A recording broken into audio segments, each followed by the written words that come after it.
The first thing I noticed was the banner. A shiny pink strip of paper stretched across my living room doorway like a victory flag, glitter letters spelling, "Welcome baby," in looping curls. It was hanging on my wall, the one I'd painted soft cream last spring, and it felt like someone had draped a stranger's name across my own chest. Imagine working over a decade for your dream home, only to have your own family steal it. Stay with me, this revenge story will leave you speechless. I didn't shout. At 67 you learn that silence carries more weight than noise. Instead I set my purse on the entry table and brushed a bit of glitter off my sleeve, as if I were only checking for dust. The clock above the mantel read 3:42 p.m., its steady tick the only sound against the faint smell of vanilla cake drifting from the kitchen. My heart thudded once, slow and deliberate, before settling into a steady beat. Let them think I was calm. Let them think I was harmless. From the hallway came a burst of laughter. My sister's laugh, high and bright, a sound I'd known since she was in pigtails. I stepped forward, shoes sinking into the carpet I had paid for with 1,000 double shifts. The scent of roses from the vase by the window mixed with the sugary frosting, sweet enough to turn my stomach. Every detail of the room I'd built was still there. Family photos, the quilted throw I'd stitched through long winters, but suddenly it all looked borrowed, like props in a play where I'd been written out of the script. Surprise! My mother's voice floated from the kitchen, cheerful and breathless. I turned the corner and stopped. There they were. My parents, my sister Lila, her boyfriend, and 3 of her friends from the church group, all gathered around my oak dining table, the one I'd saved a year to buy. The table was covered with pastel plates and a cake shaped like a rattle. Everyone held cups of punch. And not a single face turned guilty. "Oh, you're early," Mom said, wiping her hands on a pink apron that wasn't hers. She looked like a hostess in someone else's house. "Early for what?" My voice came out smooth, almost curious. Inside, a sharpness settled in my chest, like ice forming under warm water. Lila swayed her rounded belly toward me with a bright smile. "Mom and Dad wanted to celebrate the paperwork being done," she said. "Isn't it wonderful? The house is finally in the family where it belongs." The words slid over me like cold rain. Paperwork. Family. Belongs. Kept my face still. "Paperwork?" I asked. A simple word, like asking about the weather, though my palms itched to curl into fists. Dad cleared his throat. "You've been working so hard, honey," he said as if soothing a child. "We thought it would be easier this way, with Lila expecting and all. You'll understand someday." Easier. That word throbbed in my ears louder than the tick of the clock. For 11 years I had worked double shifts at the clinic, skipping vacations, patching shoes instead of buying new ones. Every dollar had gone into the down payment and every monthly installment after. And now they were sipping punch and calling it easier. I glanced toward the mantel. The black lockbox where I kept the deed, gone. In its place sat a vase of carnations, cheerful and mocking. A hidden advantage stirred quietly inside me, a memory of a sealed envelope I'd placed in the safety deposit box downtown, untouched for years. I let the thought warm me for half a heartbeat before tucking it back behind my calm expression. "Interesting," I said, pulling out a chair as if I were simply joining a family meal. The chair scraped across the hardwood with a slow, deliberate sound. Everyone watched me sit. No one spoke. The cake knife lay beside a plate of sliced strawberries. I picked up a berry, tasted the syrupy sweetness and chewed slowly. It gave me a moment to study their faces. Mom's eyes flicked to Dad, then to Lila. Lila kept her smile wide, but her knuckles whitened on the edge of the table. The friends, 3 young women with matching pastel scarves, shifted awkwardly, unsure whether to stay or run. "So," I said finally, setting the berry stem on a napkin, "who signed for me? Because last I checked, my signature is not a group project." Lila let out a nervous laugh. "Oh, don't be dramatic. It's just a transfer. You'll always have a room here. In the house I bought." The sweetness of the berry turned to grit on my tongue. "Where's the deed?" I asked. Mom busied herself pouring more punch. "Let's not spoil the celebration," she said softly, as if kindness could erase theft.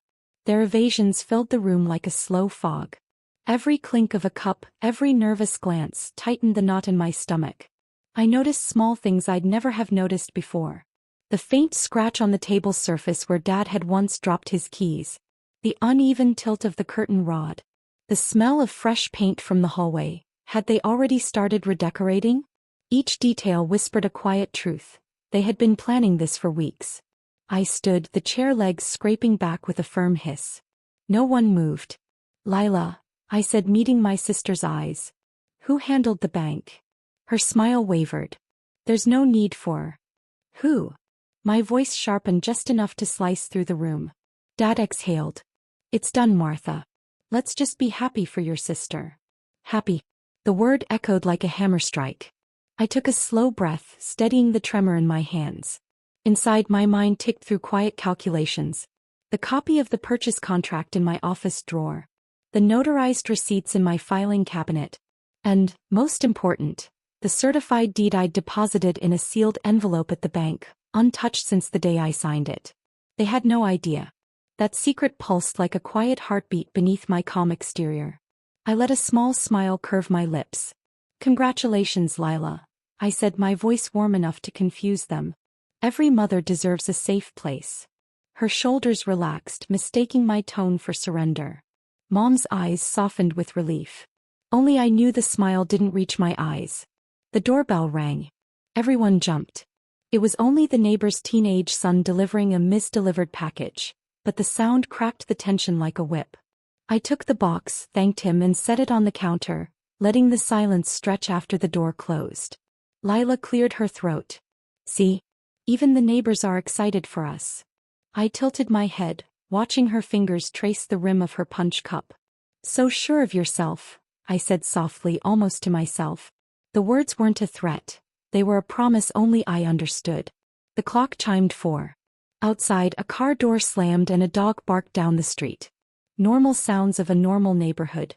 Yet everything inside me felt sharpened, as if the world had tilted just a fraction. I stepped closer to the table, resting my fingertips on the cool wood. Let me see the paperwork, I said. Mom's hand tightened on the punch ladle. Honey. Yow. The single word landed like a stone in water. No one moved. The room smelled of sugar and roses and something sour. Fear, maybe. Lila's friends shifted, whispering excuses about needing to leave, but curiosity kept them rooted. Dad finally reached into a folder on the sideboard and slid a stack of papers toward me. I didn't pick them up. Instead, I studied each of their faces one by one, holding the silence until it pressed like a weight. They fidgeted under my gaze. Finally, I leaned in, close enough for them to see the steadiness in my eyes. You should have asked, I said quietly. Because nothing about this is over. The words hung in the air, soft and heavy, like the last note of a hymn. No one spoke. The cake sat untouched, the glittering banner swayed in the draft from the hallway, and the clock ticked on toward the next hour. Inside me, the hidden envelope, my unseen advantage, felt as solid as the keys in my pocket. I straightened, smoothed my jacket, and looked directly at my sister. Enjoy the party, I said, each syllable careful and even. Then I turned toward the front door, leaving their nervous breathing behind me. The last thing I heard as I stepped onto the porch was Lila's uncertain whisper. What does she mean by that? I let the question follow me into the late afternoon air, where the cool breeze carried the faint scent of rain and possibility. I didn't answer. Not yet. The question, what does she mean by that, still floated in my ears as I closed the front door behind me. Even outside, the faint echo of Lila's whisper clung to me like a chill. The evening air smelled of damp leaves and cooling asphalt, a soft reminder that fall had settled over our street. I stood on the porch for a long moment, the keys heavy in my pocket, my mind steady despite the storm beneath it. I didn't drive away right away. Instead, I sat in my car with the engine off, watching the glow of my living room windows. Through the curtains I could see shadows moving, quick and nervous. They were probably debating what to do next, wondering if I'd come back with lawyers or police. Let them wonder. Let them taste the unease I'd swallowed all afternoon. When the porch light flicked off, I finally turned the ignition and eased down the street. I kept the radio silent. Every sound mattered tonight. The gravel crunching under my tires, the faint rattle of the glove box where I stored a copy of my insurance papers, the quiet hum of the dashboard clock. Each sound felt like a step on a path I had already chosen. I drove to the 24-hour supermarket on Maple Avenue, not for groceries but for their bright parking lot and its small bank kiosk. Inside my wallet, the key to my safety deposit box rested behind an old library card. Just touching it steadied my breath. While the world slept, that envelope waited, my silent witness, my untouched truth. Instead of going inside, I parked beneath a flickering light and pulled out a notebook from the glove compartment. Its pages were yellowed from years of grocery lists and budget plans. Tonight it became my war ledger. I began listing every payment I'd made on the house. First deposit, property taxes, the repair bills for the roof leak 3 winters ago. Dates, amounts, check numbers. All of it surfaced in my memory as if I'd rehearsed for this exact betrayal. A soft knock startled me. It was Mrs. Edwards, my neighbor from 2 doors down, leaning toward the driver's window with a concerned smile. She wore her usual wool coat, the one with a missing button, and carried a canvas bag of oranges. "Everything all right, Martha? Saw your lights on late," she said. I lowered the window halfway. "Just running errands," I replied, keeping my voice even. He peered at my notebook. "That doesn't look like groceries." Her gentle curiosity made my chest tighten. Mrs. Edwards had once worked at the county clerk's office before retiring last year. If anyone knew how property transfers worked, it was her. The thought sparked like a match. "Actually," I said carefully, "I could use your advice about some paperwork." Her eyes sharpened with quiet intelligence. "Tomorrow morning," she whispered, "meet me at the diner. 7 sharp. Bring whatever you have." I nodded, gratitude warming the cool night. She patted the car door and shuffled off, leaving a faint scent of citrus behind. Another quiet step. Back home, the house looked peaceful from the street, but I didn't pull into the driveway. I parked at the curb instead, letting the engine die without headlights.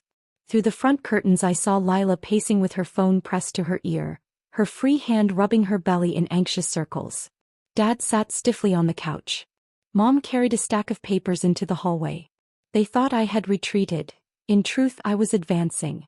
I waited until the neighborhood fell silent, then slipped out of the car and walked toward the side gate. The latch squeaked, an old sound I'd meant to fix but never had. Tonight it warned me to tread carefully. The backyard smelled of damp soil and the faint metallic scent of the air conditioner unit. I crouched beneath the kitchen window, heart steady, and listened. "She didn't yell, not once," Mom was saying. "That smile, did you see it? Like she knew something." "Maybe she can't fight it," Lila replied, her voice thin. "The papers are signed." Dad checked. "Signed." The word stung, but I tucked it away like another note in my ledger. I backed away before they could spot my shadow and returned to the car. As I drove to my small rental apartment across town, the dashboard clock read 11:18 p.m. I hadn't stayed there in months, just a quiet space I kept after the house purchase, meant for emergencies. Tonight it felt like a command center. Inside, the air smelled faintly of cedar from the closet sachets. I brewed a cup of chamomile tea and spread my notebook across the kitchen table. The steam from the mug fogged my reading glasses as I began sorting through the folder of documents I'd brought earlier in the week for a routine budget review. Pay stubs, bank statements, tax receipts, all dated, all notarized. I pressed each page flat, my fingers tracing the embossed seals like talismans. Around midnight my phone buzzed. A message from Mom. "Please don't do anything rash. We're family." No apology. No explanation. Just a warning disguised as love. I didn't reply. Instead, I opened my laptop and accessed the county's public records site. The search bar blinked patiently as I entered my property address. A document popped up. Transfer pending with Lila's name listed as the recipient. My stomach tightened, but then I noticed the date, filed only yesterday. Pending wasn't final. The ink on their betrayal was still wet. I saved the record to a flash drive and printed a hard copy for Mrs. Edwards. The quiet advantage of time had tilted slightly in my favor. Sleep came in short, restless bursts. I woke before dawn, the sky still heavy with night. The alarm clock glowed 5:12 a.m. I brewed strong coffee and pulled on my warmest sweater, the one with deep pockets for keys and notes. By the time I stepped outside, the streetlights were just beginning to fade into the pale blue of early morning. The diner smelled of bacon and fresh biscuits when I arrived.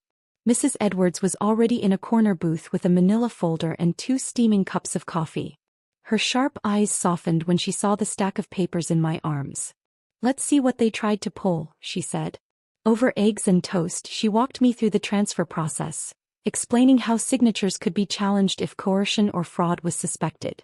She pointed to specific lines on the county printout where inconsistencies might appear. Her steady voice was like a lighthouse in a fog I hadn't realized was so thick. "You have more than enough to raise a dispute," she concluded, tapping my notarized deed. "This is gold. Don't let anyone tell you otherwise."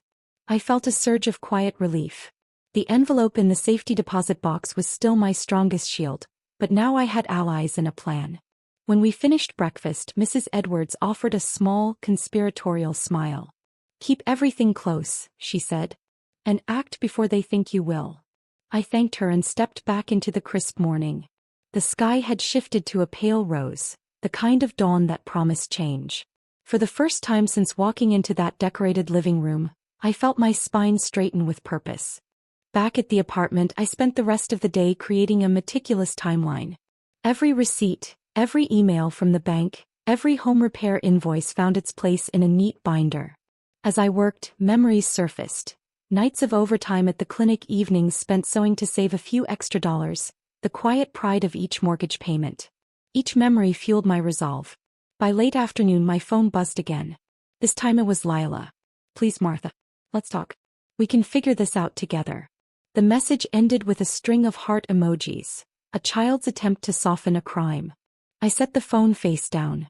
Instead, I called the bank to confirm the safety deposit hours and scheduled an appointment with a property attorney recommended by Mrs. Edwards.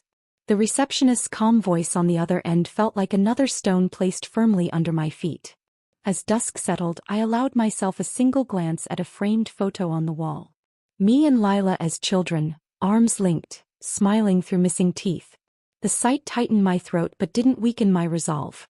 Love could coexist with betrayal, but it could not erase it. Night fell quietly over the apartment. I locked the door, checked the window latches, and slid the binder of evidence beneath my bed. The city outside hummed with distant traffic, a steady reminder that life moved forward even as families fractured. Lying in the dark, I replayed every word from the night before, every nervous glance, every half-truth. They thought age made me soft. They thought silence meant surrender.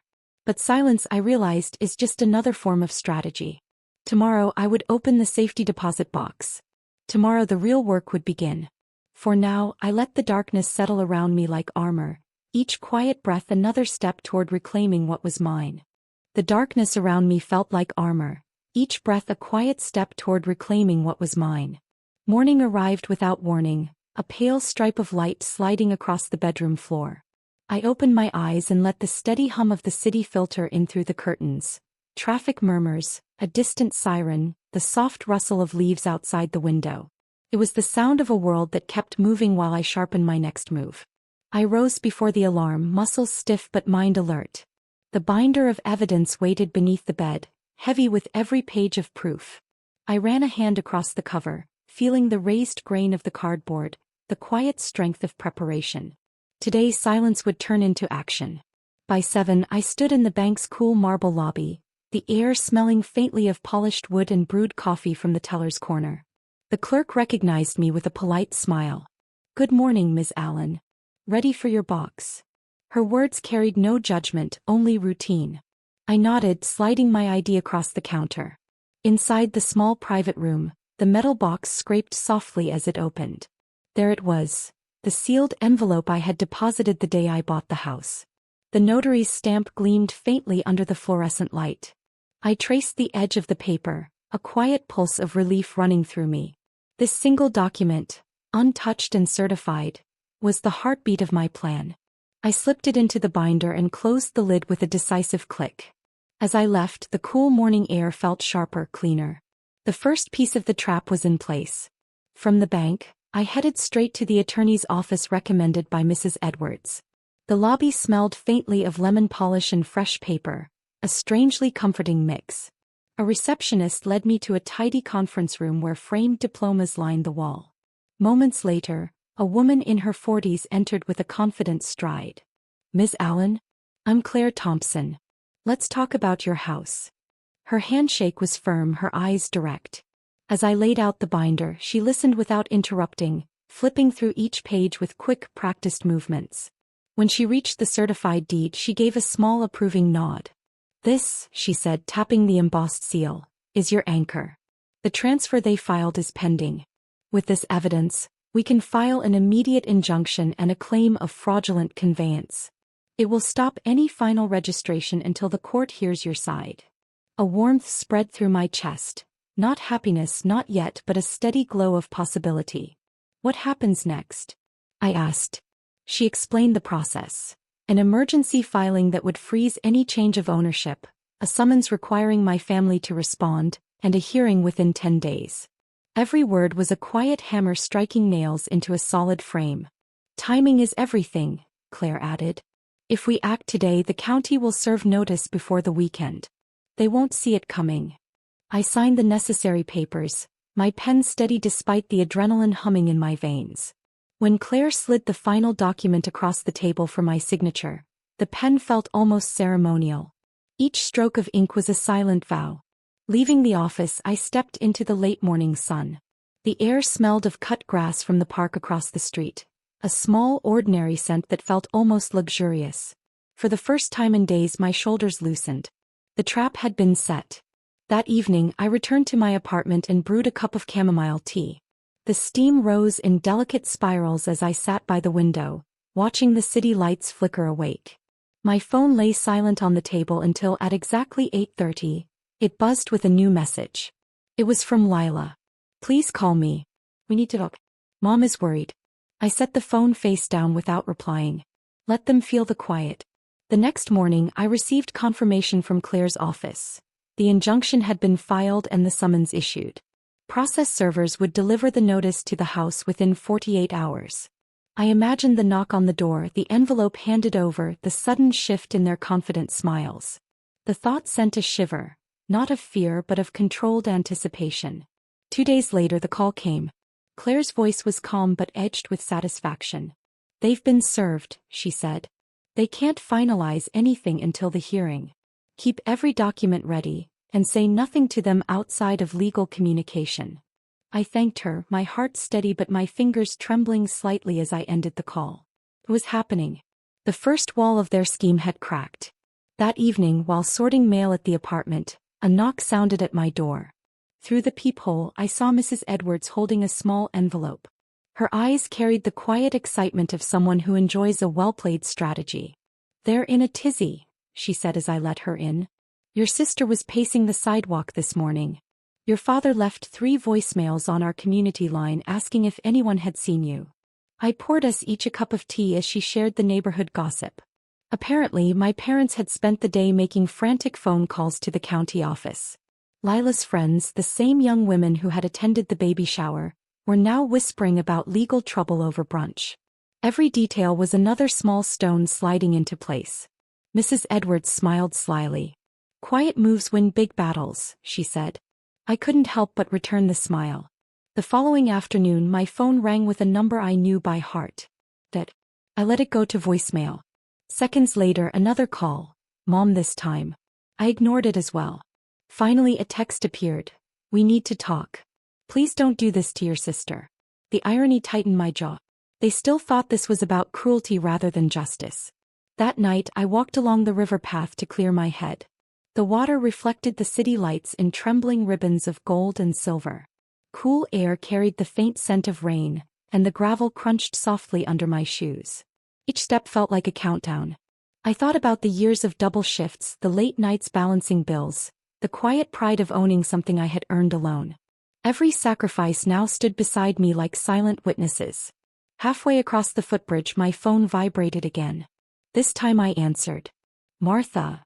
Lila's voice was small, almost childlike. "Please, can we meet? We can fix this. The papers, it's just a misunderstanding." I let a beat of silence stretch between us, the sound of the river rushing below filling the space.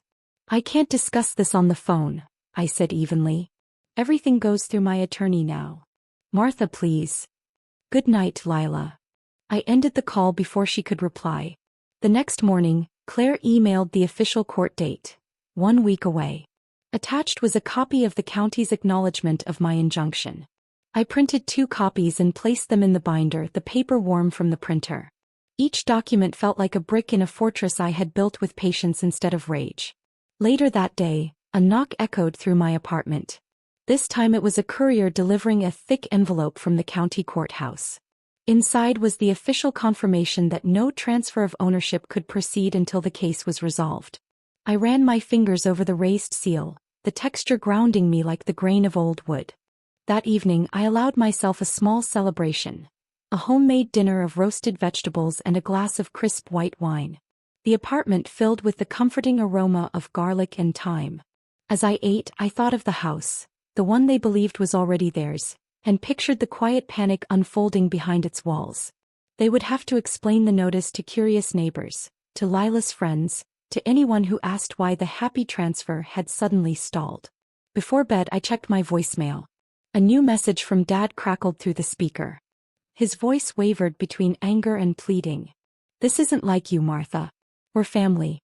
Call us back so we can make this right." I deleted the message without saving it. Lying in the dark, I felt a strange mixture of sorrow and satisfaction. Family ties still tugged at my heart, but justice had its own quiet rhythm, steady, unyielding, and finally on my side. The trap had snapped shut, and for the first time since the betrayal began, I slept through the night. I slept through the night for the first time in weeks, and the stillness of morning felt almost unreal. When I opened my eyes, the city outside hummed with ordinary sounds. Distant buses, a dog barking, the clink of bottles from the recycling truck. For a moment I lay there, staring at the faint outline of dawn against the curtains, letting the quiet victory settle in my chest. The trap had snapped shut. Now came the part where they realized it. By mid-morning, Claire called with a calm efficiency that matched the rhythm of my thoughts. "The court issued possession orders this morning," she said. "They have 7 days to vacate or sign a rental agreement under your terms. The notice will be posted this afternoon." Her words were clean and sharp, like a needle stitching a final seam. I thanked her and hung up, fingers lingering on the phone. 7 days. The number felt both merciful and exacting, long enough for them to feel the weight of every box, short enough to keep control firmly in my hands. I drove to the house slowly, each turn of the wheel carrying me closer to the place that had been both sanctuary and battleground. The air smelled of early spring rain and small puddles glittered on the asphalt. As I rounded the corner, my breath caught. 2 moving vans were already parked in front of the house, their back doors yawning open like silent witnesses. I pulled into the curb and sat for a moment, engine idling. Through the front windows I could see movement. Silhouettes crossing rooms, arms lifting boxes, curtains swaying as furniture shifted. The sight sent a strange ache through me, part relief, part grief.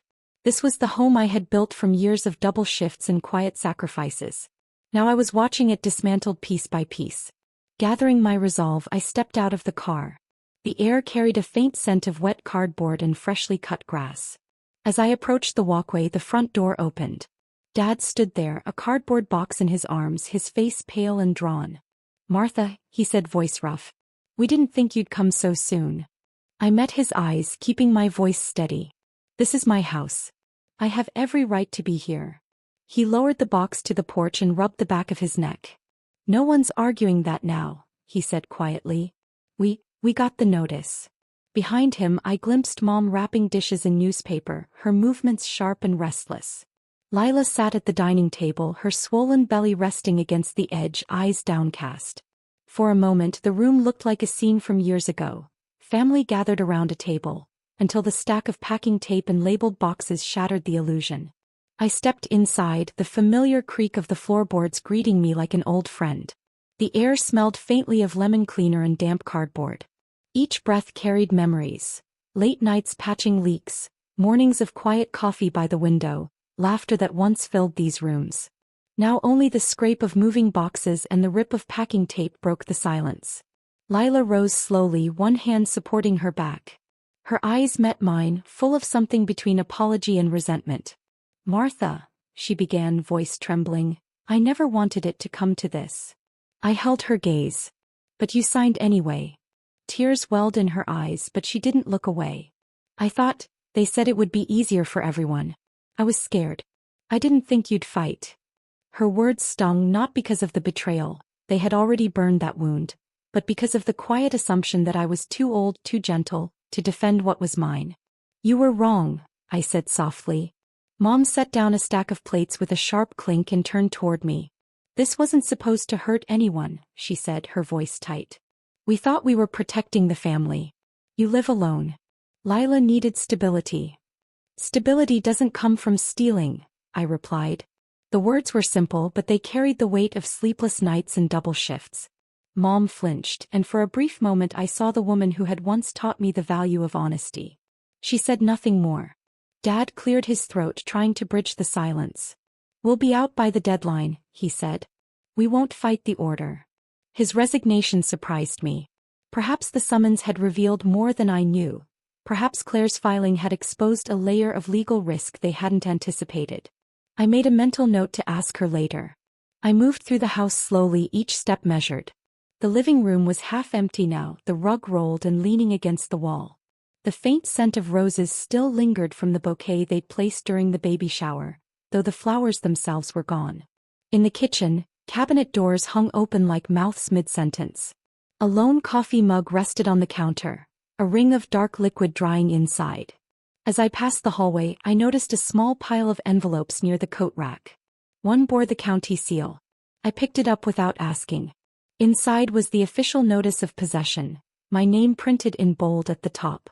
Seeing it there, tangible and undeniable, sent a quiet surge of strength through me. When I reached the bedroom, I paused. This was where I had spent countless evenings reading, sewing, dreaming of the life I was building. Now the bed frame leaned against the wall, the mattress wrapped in plastic. Lila's overnight bag sat on the floor, half-zipped. A baby blanket peeked from the opening, yellow with small white stars. I crouched to touch the soft fabric. It smelled faintly of laundry soap, a scent of innocence that twisted something deep inside me. I straightened quickly, brushing my palms against my jeans as if to shake off the weight of memory. Back in the hallway, I heard the low murmur of voices. Mom and Dad were discussing storage units, their words clipped and practical. Lila remained silent, her chair creaking as she shifted her weight. The sound of packing tape tearing echoed like a slow metronome. I approached the dining room and leaned against the doorway. "Have you arranged a place to stay?" I asked. Mom hesitated. "We'll manage," she said finally. Her tone carried a stubborn pride I recognized from my own reflection. "You should find something soon," I replied. "The deadline is firm." Dad nodded, his eyes on the floor. "We know." The quiet between us felt heavy, filled with everything we hadn't said. The years of shared meals, the sacrifices, the slow erosion of trust. I wanted to ask why again, but I already knew the answer. Fear. Convenience. The belief that age softens resolve. As the afternoon light shifted across the floor, movers entered and began lifting furniture onto dollies. Their boots thudded softly against the wood, each step carrying away a piece of the life we once shared. I stepped aside, watching silently as the sofa, my sofa, was carried past me and down the walkway. The scent of dust and fabric cleaner trailed behind it. One of the movers, a young man with kind eyes, paused to wipe his brow. "Afternoon, ma'am," he said politely. "Big job today." "Yes," I replied, my voice even. "Bigger than you know." He gave a small, puzzled smile before returning to his work. Hours passed in a quiet rhythm of footsteps, tape and muted conversation. I moved from room to room like a silent overseer, neither helping nor hindering. Occasionally, I caught Lila watching me with a mixture of guilt and something I couldn't quite name, perhaps relief that the fight was ending without raised voices. As dusk settled, the movers carried out the final boxes. The house felt strangely hollow, every sound amplified by the empty walls. The scent of lemon cleaner lingered, mingling with the faint coolness of evening air drifting through the open door. Mom approached me, her eyes rimmed with fatigue. "We'll leave the keys on the counter," she said softly. "Thank you for letting us take what's ours." I almost corrected her, "What's yours?" but stopped. Some battles don't need words. Lila rose from the chair, her hand resting protectively on her belly. She looked at me for a long moment before whispering, "I'm sorry, Martha. For everything." I studied her face, searching for sincerity. There was, small but unmistakable. I gave a single nod. "Take care of the baby," I said. It was all I could manage. As they filed out, the sound of their footsteps faded into the evening. The movers closed the van doors with a final metallic clang. Engines started, headlights swept across the driveway, and then silence. I stood in the doorway, keys in hand, watching the taillights disappear down the street. The house behind me felt both emptier and more alive, as if it were exhaling after years of holding its breath. The porch light flickered once, then steadied. I stepped inside and closed the door, the click of the lock echoing through the quiet rooms. For the first time in months, the space belonged wholly to me, walls, floors, and the hard-won dignity that filled the air like a steady heartbeat. The lock clicked behind me, the sound ringing through the empty house like a small but certain victory. I stayed still for a long breath, letting the silence settle. The air held a faint mix of lemon cleaner, fresh rain, and something warmer, like wood finally free to breathe. For the first time in years, every creak of the floorboards belonged only to me. I walked slowly across the living room, shoes echoing on the bare floor. Moonlight spilled through the uncovered windows, laying soft silver ribbons across the walls. Where boxes and furniture had once crowded the space, there was only open room and the steady thrum of my own heartbeat. I pressed a palm to the cool plaster and felt the quiet strength beneath it. These weren't just walls. They were the record of every hour I had worked, every night I had gone without so I could give myself something solid. My phone buzzed in my pocket. For a second I considered ignoring it, but the glow of the screen caught my eye. A message from Claire. Final judgment recorded. Title secured. You are the sole legal owner. Congratulations. The words settled over me like a warm blanket. It was done, beyond injunctions, beyond hearings, beyond argument. The house was mine in law as well as heart. I set the phone on the mantel and wandered into the kitchen. The cabinets were empty, but the faint scent of coffee lingered from mornings long gone. I filled a glass of water from the tap and drank slowly, tasting the metallic bite of the pipes, the unmistakable flavor of home. For years I had worried that victory would taste bitter, but it didn't. Tasted like quiet justice. A soft knock startled me. I turned to find Lila standing at the open doorway, her coat zipped tight against the night air. She looked smaller without the bustle of family around her, cheeks pale in the moonlight. For a heartbeat I considered leaving the door closed, but something in her eyes, tired, unguarded, made me step closer. "May I come in?" she asked. I hesitated, then opened the door wide enough for her to slip inside. Her shoes squeaked on the bare floor as she looked around the empty room. "It feels different," she whispered. "Like the house is breathing again." I crossed my arms. "It's mine again." She nodded, eyes dropping to the floor. "I know. The lawyer explained everything. We never had a chance, not with the papers you kept." A faint, rueful smile flickered across her face.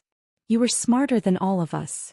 I studied her, searching for the arrogance that had once danced behind her words.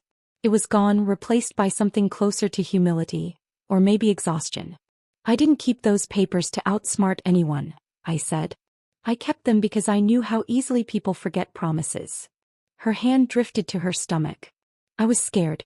I thought Mom and Dad were doing what was best for me and the baby. I let them convince me you'd understand. I never expected you to fight." I let a long silence stretch between us, the quiet broken only by the hum of the refrigerator. "They underestimated me," I said finally. "So did you." Tears welled in her eyes. "You're right. I'm sorry, Martha. For everything." Her apology, simple and unadorned, landed heavier than all the legal notices combined. I thought of the baby blanket I'd seen in her bag, the soft yellow stars against white. For a brief, unguarded moment, I pictured a tiny hand gripping my finger. "You'll need a place to stay," I said at last. "We found a small apartment near the clinic," she replied. "Nothing fancy, but it's ours. I signed the lease this morning." The quiet strength in her voice surprised me. Perhaps losing this house would force her to build something on her own. Maybe that was its own kind of justice. "You'll be all right," I said. She nodded, a tear sliding down her cheek. "I think so. And Martha, thank you for not humiliating us in court. You could have." "I didn't do this to humiliate anyone," I said softly. "I did it to remind you and myself that my life is mine." We stood in silence, the moonlight painting our shadows across the floor. For the first time in months I felt no anger, only a calm acceptance that settled deep in my bones. Lila finally stepped back toward the door. "Take care of the baby," I said again, this time with a warmth I hadn't expected. She managed a small smile. I will. After she left, the house returned to stillness. I locked the door and leaned against it, listening to the echo of her footsteps fade into the night. The tension that had bound my shoulders for weeks began to ease, leaving behind a quiet strength I hadn't known I possessed. I spent the next day reclaiming the space. Sunlight poured through the bare windows, lighting dust motes that floated like tiny dancers. I opened every window to let fresh air sweep through the rooms, carrying out the last traces of lemon cleaner and worry. The breeze smelled of wet earth and budding flowers, a promise of spring. Room by room, I began to arrange the house not as it had been, but as it would be. I rolled out the old rug in the living room, its familiar pattern grounding the empty floor. I hung new curtains in the kitchen, simple white cotton that fluttered gently in the breeze. Each small act felt like stitching a new life into the bones of the house. Neighbors stopped by throughout the day, offering quiet congratulations and curious glances. Mrs. Edwards arrived with a basket of warm muffins and a knowing smile. You did it, she said, squeezing my hand. Quiet steps win big battles. I laughed softly. Couldn't have done it without you. She winked. Just remember to invite me for coffee when you plant that garden you keep talking about. I will, I promised. As evening fell, I brewed a fresh pot of coffee and carried a mug onto the front porch. The air smelled of rain-soaked soil and fresh paint from a neighbor's renovation. Across the street, lights flickered on in tidy houses, each window framing a story of its own. For years I had envied those quiet domestic scenes, believing mine was incomplete. Now I understood that ownership was not about keeping people out but about claiming the life I had built. I thought of my parents, likely unpacking boxes in some temporary rental, and felt no desire for revenge beyond what had already unfolded. The legal victory was enough. Their own choices would teach them more than any harsh words I could deliver. Justice, I realized, wasn't always loud. Sometimes it was simply a door closing with the finality of a well-turned key. Night deepened around the house, wrapping it in a gentle hush. I walked through each room one last time before bed, fingertips brushing the cool walls. In the bedroom, I spread clean sheets on the mattress and slipped beneath them, the fabric smelling faintly of sun from the day's airing. The quiet was no longer heavy. It was peaceful, expansive, like a sky cleared after a long storm. As I drifted toward sleep, I thought of the years behind me. Long shifts at the clinic, careful budgeting, the slow accumulation of independence. Every sacrifice had led to this moment, not just to reclaim a house but to reclaim myself. Tomorrow I would visit the bank to close the last of the legal files. Next week I would start planting the garden. Tomatoes by the fence, roses near the porch. Life would keep moving as it always does. But tonight I allowed myself to simply be a woman who had fought, endured, and emerged whole. I closed my eyes and let the house settle around me, each creak a quiet blessing. The battle was over and I had won more than wood and brick.